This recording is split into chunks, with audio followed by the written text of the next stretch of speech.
ایک حدیث آپ کو سناتا ہوں، یہ آپ سب لے لیں، بچے بھی لے لیں، آپ بھی لیں۔ میرے نبی وضو کر رہے تھے، صحابہ نیچے سے پانی لے رہے تھے، زمین پر گرنے نہیں دے رہے تھے، کوئی ادھر لے رہا ہے، کوئی ادھر لے رہا ہے، آپس سے جو لڑائی بھی ہو رہی ہے، کوئی منہ تے مال رہا ہے، کوئی پی رہا ہے، کوئی ہاتھاں تے، کوئی سینے تے۔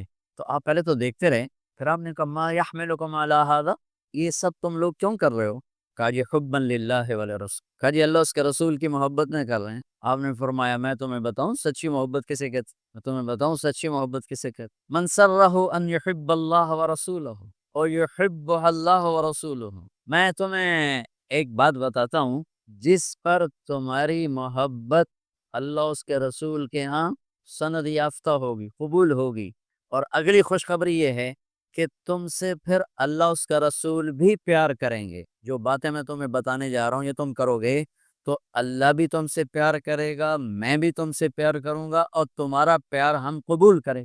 یہاں تو ہر ایک عاشق رسول ہونے کا دعویٰ کر رہا ہے، تو اب معیار کیا ہے؟ جیسے آپ ڈاکٹر ہونے کا کوئی دعویٰ کرتا ہے تو اسے پھر وہ ڈگری دکھانی پڑتی ہے، تو پھر وہ ٹھیک ہے کلینک چلا سکتا۔ تو میرے نبی نے فرمایا میں تمہیں بتاؤں کہ اللہ اس کے رسول سے سچا پیار کرنے والا کون، کہ جس سے اللہ اس کا رسول بھی پیار کرتے ہیں جان بین سے، تو سننا فَلْيَصْدُقِ الْحَدِيثَ إِذَا حَدَّثَ، مجھ سے پیار کرنا ہے اور میرے رب سے کرنا ہے تو پھر زندگی میں سچ بولنا پڑے گا، جھوٹ نہیں بول، سچ بولنا پڑے گا، جھوٹ نہیں، سچ۔ میرے دیس کو بجلی کی کمی نے نہیں مارا، میرے دیس کو معیشت کی کمزوری نے نہیں مارا، میرے ملک کو قرضوں کے بوجھ نے نہیں مارا، میرے ملک کو جھوٹ نے۔ پورے پاکستان میں قوم میں چھالے پڑ جائیں گے میں سچا آدمی تلاش کرنے۔ جب کسی قوم میں جھوٹ پھیل جاتا ہے وہ اللہ کی لعنت کا شکار ہو جاتا ہے، فَنَجْعَلْ لَعْنَةَ اللَّهِ عَلَى الْكَاذِبِينَ، اللہ کی لعنت برستی ہے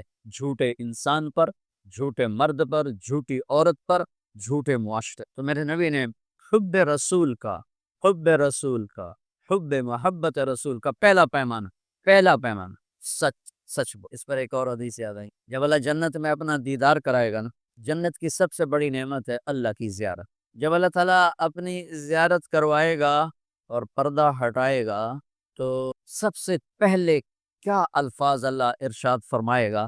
مرحباً بالصادقین، میں اپنے سچے بندوں کو مرحبا کہتا ہوں۔ ایمان، نماز، روزہ، جہاد، تبلیغ، حج، زکوٰۃ، تہجد، عمرے، ذکر، تلاوتیں، یہ ساری نسبتیں اللہ کہتا میں اپنے نمازی بندوں کو مرحبا کہتا ہوں۔ یہ ہوں گے سارے نمازی ہوں گے، یہ ساری صفات والے ہوں گے، لیکن اللہ تعالیٰ جس صفت کو ہائی لائٹ کر کے ان کو ویلکم کرے گا وہ سچائی، میں اپنے سچے بندے بندی مرحبا کہتا۔ تو میرے عزیزو، کوئی بھی معاشرہ ڈنڈے سے صاف نہیں ہوتا ہے، ذاتی محنت اور کوشش ہوتا ہے۔ تو آپ ہمارا بہت بڑا سرمایہ بیٹھے ہو، میں 3 باتیں بتانے لگا ہوں، یہ 3 آپ، ایک نماز تو کوئی اس میں عذر قبول نہیں، اس کے بعد 3 باتیں آپ کو بتانے لگا۔ فَلْيَصْدُقِ الْحَدِيثَ إِذَا حَدَّثَ، سچ بولے، جھوٹ نہ بولے۔ فَلْيُؤَدِّ الْأَمَانَةَ إِذَا تُؤْمِنَ، کسی کو دھوکہ نہ دے، امانت داری سے زندگی گزارے، دیانت داری سے زندگی گزارے، کسی کو دھوکہ نہ۔ میرے نبی نے فرمایا میرا امتی ہر گناہ کر سکتا ہے، 2 نہیں کر سکتا، ایک جھوٹ نہیں بول سکتا، ایک دھوکہ نہیں دے۔ جریر بن عبداللہ رضی اللہ تعالیٰ عنہ نے اپنے نوکر سے کہا گھوڑا خرید کے لاؤ، وہ لے کر آئے منڈی سے 300 کا، کہنے لگے جی آپ پیسے دے دیں، میں نے 300 میں سودا کر دیا۔ تو وہ گھوڑے کو دیکھا تو وہ قیمتی تھا، جریر بن عبداللہ شہزادے تھے، شاہی خاندان کے تھے، یمن کے، گھوڑوں کی نسلوں کو جانتے۔ کہنے لگے میرے بھائی میں تیرے گھوڑے کے 400 کر دوں؟ کہا جی کر دو۔ کہا 500 کر دوں؟ کہا کر دو۔ کہا 600 کر دوں؟ پھر تھوڑا پریشان ہونے لگا، بھائی کدی خریدار بھی مول بدایا، تو بیچنے والا اوپر کھڑا ہوتا ہے، خریدار نیچے کھڑا ہوتا ہے، یہ تو الٹا کام ہو رہا ہے، خریدار کہہ رہا ہے 500 کر دیں، 600 کر دیں، 700 کر دیں، 800 کر دو۔ کیا حضور میں تو 300 تو بھی راضی ہوں، تجھے 500 کیڑی گل دا بتایا، کبھی اس کو 800 دے دو۔ وہ تو چھلانگے مارتا چلا گیا، جب وہ نکل گیا تو کہنے لگے، تو ان کے نوکر نے کہا حضرت میں جو 300 میں سودا کر کے لایا تھا تو یہ کس خوشی میں 500 بڑھا ہے؟ یہ میری گھڑی ہے، میں 100 روپے میں بیچوں، 1000 میں بیچوں، اور آپ گاہک ہیں، آپ 1000 میں لے لیں تو یہ شرعاً جائز ہے۔ میں نے بہت زیادہ منافع لے لیا، قانون کی پکڑ میں نہیں، جو میں نے کہا جی جتنے لینے، انہوں نے کہا لو، ہو گیا۔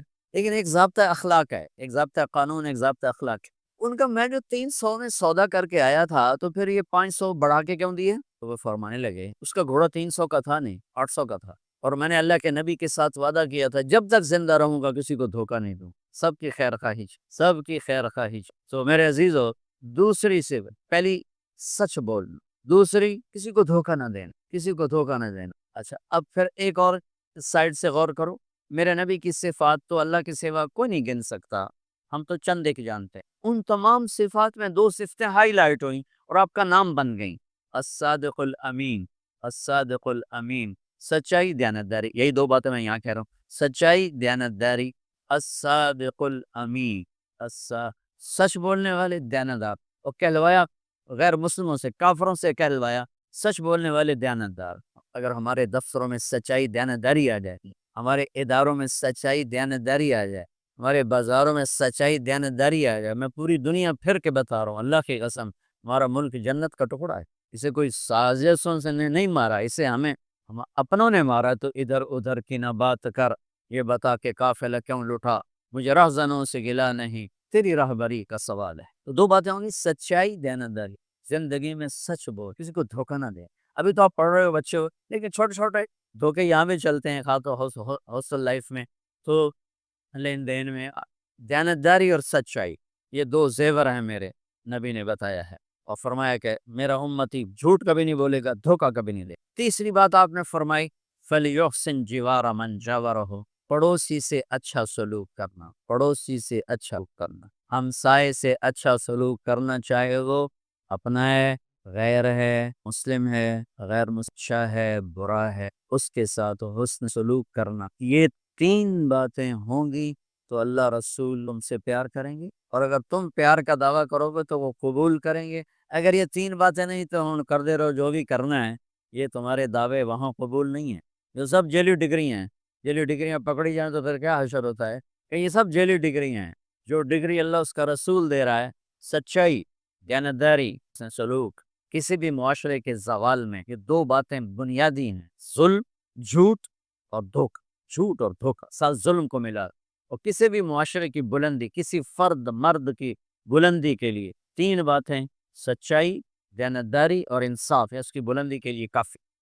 اس امت کو اللہ نے یہ فضیلت بخشی ہے کہ انہوں نے اپنی کتاب کی حفاظت کی ہے، اور اس کی ابتدا اللہ نے سورہ فاتحہ سے فرمائی۔ تو سورہ فاتحہ جبریل لے کر نہیں آئے، جبریل آپ کے پاس بیٹھے تھے، تو ایک دھماکہ ہوا، تو آپ نے فرمایا یہ کیا دھماکہ ہے؟ کہ یا رسول اللہ، آج ایک دروازہ کھلا ہے جو پہلے کبھی نہیں کھلا، اور آج ایک فرشتہ آ رہا ہے جو آج تک زمین پہ نہیں آیا، اور ایک کلام لے کر آ رہا ہے جو آج تک کسی نبی پر نہیں آیا۔ تو وہ فرشتہ حاضر ہوا اور آپ کو دو کلام پیش کیے، ایک سورۃ فاتحہ اور ایک سورہ بقرہ کا آخری رکوع، آمن الرسول سے لے کر آخر تک۔ ابشر بنورین، آپ کو دو نوروں کی بشارت ہو، سورۃ فاتحہ اور سورہ بقرہ کا آخر رکوع۔ تو ہم تھوڑی سی بات سورہ فاتحہ پر کریں گے کہ میرے اللہ نے، میرے نبی نے فرمایا، اوتیت المثانیہ مکان التورات، والمائدہ مکان الانجیل، والحوامیم مکان الزبور، وفضلت بالمفصلات۔ میرے سب سے بڑی کتاب تورات تھی، سب سے بڑی، اٹھانا بھی مشکل تھا، اتنی بڑی کتاب تھی۔ میرے نبی نے کہا اللہ نے مجھے تورات کے بدلے میں سورہ فاتحہ دی، 7 آیات سورہ فاتحہ دی، اور انجیل کے بدلے مجھے اللہ تعالیٰ نے سورہ مائدہ دے دی، انجیل سورہ مائدہ۔ حوامیم، حامیم سے 7 سورتیں شروع ہوتی ہیں، 26ویں پارے سے وہ 25ویں پارے سے 24ویں پارے سے وہ شروع ہوتی ہیں، اور 28ویں تک غالباً جاتی ہیں، 7 صورتیں کٹھی، حامیم حامیم حامیم حامیم۔ تو زبور کے بدلے اللہ نے مجھے حامیم عطا فرمائے، اور باقی قرآن کے ذریعے سے مجھے عزت اور فضیلت عطا فرمائے۔ سورہ فاتحہ، امام رازی رحمۃ اللہ علیہ ایک دفعہ اپنے خطبہ میں فرمانے لگے کہ اس سے 10,000 مسائل نکلتے ہیں، تو بعض لوگوں نے ان کا مذاق اڑایا۔ وہ مذاق اڑانا تفسیر رازی کا سبب بنا، تفسیر کبیر کا، کہ فرمایا کہ جب انہوں نے میرا مذاق اڑایا تو میں نے اللہ کا نام لے کر قلم اٹھایا اور میں نے لکھنا شروع کیا۔ پہلی جلد سورہ فاتحہ پر ہے، اور 10,000 مسائل اس بندے نے نکال کے پیش کیے ہیں امت کو۔ کبھی موقع ملے تو آپ پڑھ لینا۔ اور حضرت علی کا فرمان ہے امام المتقین، اگر میں سورہ فاتحہ کی تفسیر کروں، سورۃ فاتحہ کی تفسیر لکھواؤں تو 70 اونٹوں پہ لادی جائے گی، 70 اونٹوں پہ۔ اور یہ خالی دعویٰ نہیں تھا، ایک حدیث اور سنو۔ ایک دفعہ عشاء کی نماز پڑھا کے تشریف فرما ہوئے اور فرمایا آؤ آج میں تمہیں سورہ فاتحہ کی تفسیر سناؤں۔ تو شروع کرتے ہیں بسم اللہ سے، اور بسم اللہ کی با سے شروع کرتے ہیں۔ عربی میں تو حروف کا بھی مطلب ہوتا ہے نا، با کا مطلب بیان کرنا شروع کیا اور فجر کی اذان ہو گئی، بات چل رہی۔ سبحان، ہم نے تو وہ، تم نے تو شاید وہ کتاب دیکھی نہیں، شرح میں تعامل الباء للالصاق مررت بزید، ہمیں تو بس اتنا ہی آتا ہے۔ یا حرف جر ہے، باؤ تاؤ کاف و لام و واو منز و مثقلہ رب حاش من عدا حتی، کیا ہے حتی الہ، وہ جو من میر زبانی یاد کی تھی۔ تو سورۃ فاتحہ سارے آسمانی کلاموں کا، جتنے آسمان سے کلام اترے، کتابیں اتریں، اس کا خلاصہ ہے قرآن، اور قرآن کا خلاصہ ہے سورۃ فاتحہ، اور سورۃ فاتحہ کا خلاصہ ہے ایاک نعبد و ایاک نستعین۔ ایک اور طرح، سارے آسمانی کلاموں کا سردار ہے قرآن، اور قرآن کا سردار ہے سورۃ بقرہ، اور سورۃ بقرہ کا سردار ہے آیت الکرسی، اللہ لا الہ الا۔ تو آسمانی علوم کا خلاصہ قرآن، اور قرآن کا خلاصہ سورۃ فاتحہ، اور سورۃ فاتحہ کا خلاصہ ایاک نعبد و ایاک نستعین۔ یا اللہ صرف تیری بندگی، یا اللہ صرف تجھ سے مدد، ایاک سارے طرفوں سے، فَإِذَا وَإِذَا سَأَلْتَ فَاسْأَلِ اللَّهَ وَإِذَا اسْتَعَنْتَ فَاسْتَعِنْ بِاللَّهِ ایاک، یا اللہ صرف تیری بندگی، اور یا اللہ صرف تجھی سے مانگ، تیرے آگے جو لکھا ہے، دنیا بھی اسی سے مانگنی ہے اور آخرت بھی اسی سے مانگ۔ اللہ نے ہمیں دنیا پہلے سکھائی، آخرت بعد میں سکھائی۔ ربنا آتنا فی الدنیا حسنہ فی الآخرۃ حسنۃ وقنا عذاب النار۔ تو سارے آسمانی کتابوں کا خلاصہ یہ ایک جملہ ہے، ایاک نعبد۔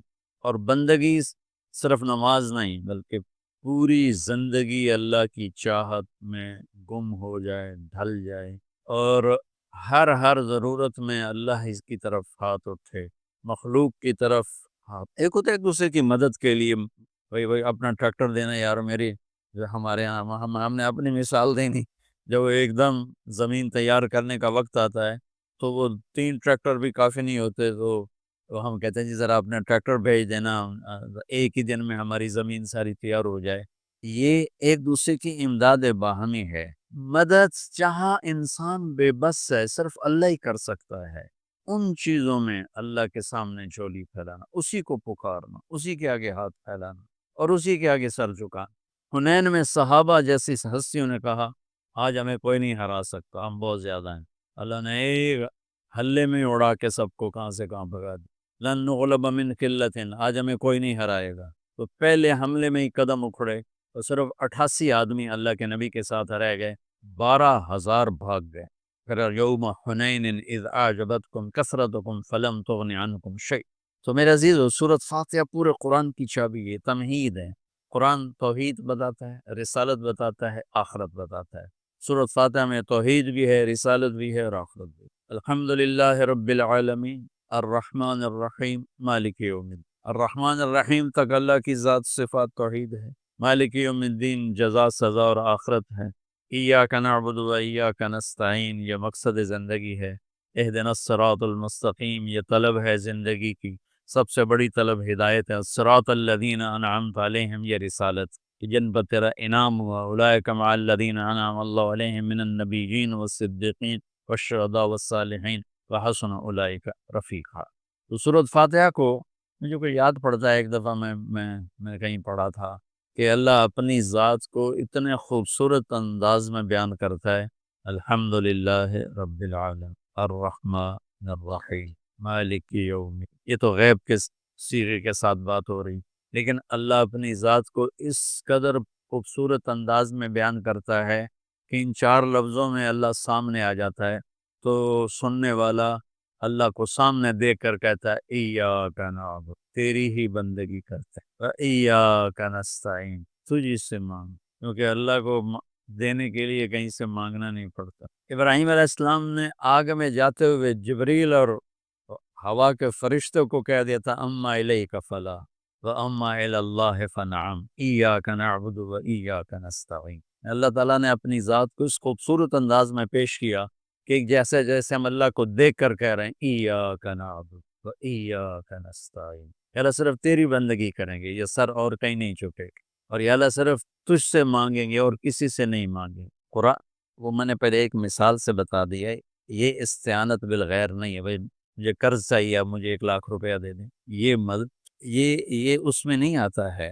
میرے نبی قرضہ اٹھاتے تھے، میرے نبی نے جنگ کے لیے تلوار اٹھائی، زرہ پہنی، اسباب کی دنیا ہے، اسباب کا اختیار کرنا اور چیز، اور جن چیزوں میں اللہ کے سوا کوئی کرنے والا نہیں وہ لوگوں کے سامنے ہاتھ پھیلا دینا۔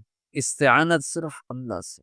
اگر آپ نماز کی عادت ڈال لو نا، آپ پڑھتے ہو ہر حاجت میں مصلی پہ آ جاؤ، پھر آپ کو ایاک نستعین کا مزہ آئے، اپنی حاجت نماز کے ذریعے اللہ کے سامنے رکھ۔ ایک بدو طواف کر رہا تھا، یا اللہ تجھے پتہ ہے نا میں بھی بھوکا ہوں اور میری اونٹنی بھی بھوکی ہے اور مجھے کھانے کو میرے بچے بھی بھوکے اور میں بھی بھوکا۔ ایک آدمی ساز سن رہا تھا تو اس نے جلدی سے اپنے تھیلی نکالی درہموں کی، کہ میرے بھائی قبول فرما، کا پیچھے ہٹ، تو اس سے لینا ہوتا تو اس کے گھر میں آتا، جس کے گھر آیا ہوں اسی سے لینا، چل چل مجھے نہیں چاہیے۔ وہ طواف سے فارغ ہوا تو اعلان ہوا فلاں ابن فلاں کہاں ہے، تو یہ خود سے کہا جی میں ہوں، کہا آپ کے چچا کا انتقال ہوا ہے تو انہوں نے اپنی ساری وراثت آپ کے نام کر دی ہے، چونکہ ان کی اولاد کوئی نہیں تھی۔ تو 1 منٹ میں اللہ تعالیٰ نے قبول فرمایا۔ ہشام بن عبد الملک اور سالم بن عبداللہ بن عمر بیت اللہ کا طواف فرما رہے، تو ہشام نے کہا سالم کوئی ضرورت تو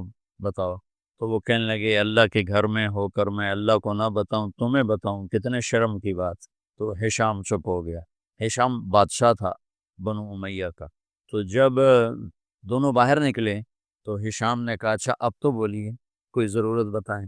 تو سالم بن عبداللہ بن عمر حضرت عمر کے پوتے کہنے لگے کیا بتاؤں، دنیا کی یا آخرت کی؟ وہ کہنے لگا دنیا کی بتاؤ، آخرت کی میں کیا پوری کروں گا؟ تو وہ کہنے لگے دنیا تو کبھی اللہ سے نہیں مانگی، تجھ سے کیا مانگ، ما سال تو من یملکھا فکیف من لا یملک، جو دنیا کا شہنشاہ ہے دنیا تو اس سے کبھی نہیں مانگی، تم سے کیا مانگوں۔ تو میرے عزیزو سارے قرآن کا خلاصہ یہ 2 لفظ ہیں ایاک نعبد۔ امت اللہ کے سامنے سر جھکا، ہر حرام چھوڑ دے، ہر حلال پہ آ جائے۔ بندگی صرف نماز نہیں ہے، بازار کی بندگی کیا ہے؟ سچائی، ناپ تول کا پورا ہونا، وعدے کا وفا کرنا، کھوٹ ملاوٹ سے بچنا، یہ بازار کی عبادت ہے۔ اقتدار کی عبادت کیا ہے؟ ظلم سے بچنا، اپنی طاقت سے کسی پہ ظلم نہ کرنا، انصاف کو ہاتھ سے نہ جانے دینا۔ وکالت کی عدالت کی عبادت کیا ہے؟ ظالم کا ساتھ نہ دینا۔ سیاست کی عدالت کی عبادت کیا ہے؟ دنیاوی مفاد نہ اٹھانا بلکہ قومی مفاد کے لیے اپنے آپ کو پیش کر دے۔ گھر کی بندگی کیا ہے؟ ماں باپ ہیں تو ان کی آنکھوں کی ٹھنڈک بن، بیوی ہے تو اس کے دامن کو خوشیوں سے بھرنا، اولاد ہے تو ان کو ایسی محبت دینا جیسے میرے نبی حسنین کو دے کر گئے تھے۔ یہ اس طرح عبادت پھیلی ہوئی ہے۔ بہن بھائی ہیں تو ان کے ساتھ شیر و شکر ہو کے رہنا، ان کی کمیاں زیادتیوں سے درگزر کرنا، یہ ایاک نعبد ہے۔ صرف نماز کے اندر نہیں ہے ایاک نعبد، کیونکہ پوری زندگی ایاک نعبد ہے۔ میں کہا کرتا ہوں سچائی، دیانتداری اور انصاف، یہ 3 چیزیں اگر آپ کے اور میرے اندر ہیں تو ہماری پوری زندگی عبادت بن جائے، پوری زندگی بندگی بن جائے۔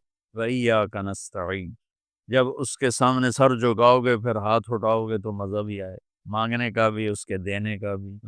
اس کو کون سا کہیں سے لینا پڑتا ہے؟ جو نباتہ بن یزید نخی رحمۃ اللہ علیہ تابعین میں سے ہیں، اللہ کے راستے میں جا رہے تھے، گدھا مر گیا تو نیچے اتر کے 2 نفل پڑھ کے کہنے لگے یا اللہ تو بے نیاز ہے، تو کسی چیز کی ضرورت نہیں اور میں تو مسافر ہوں، مجھے اس کی ضرورت ہے، اسے زندہ کر، اور ایک چھڑی ماری، قم بیزن اللہ، گدھا اچھل کے کھڑا ہو۔ اور امام شافعی نہیں شعبی فرماتے ہیں کہ میں نے اس گدھے کو دمشق کے بازار میں فروخت ہوتے دیکھا، اور وہ نباتہ پہلے فوت ہوئے، کھوتا بعد مر گیا۔ ایسی دعا قبول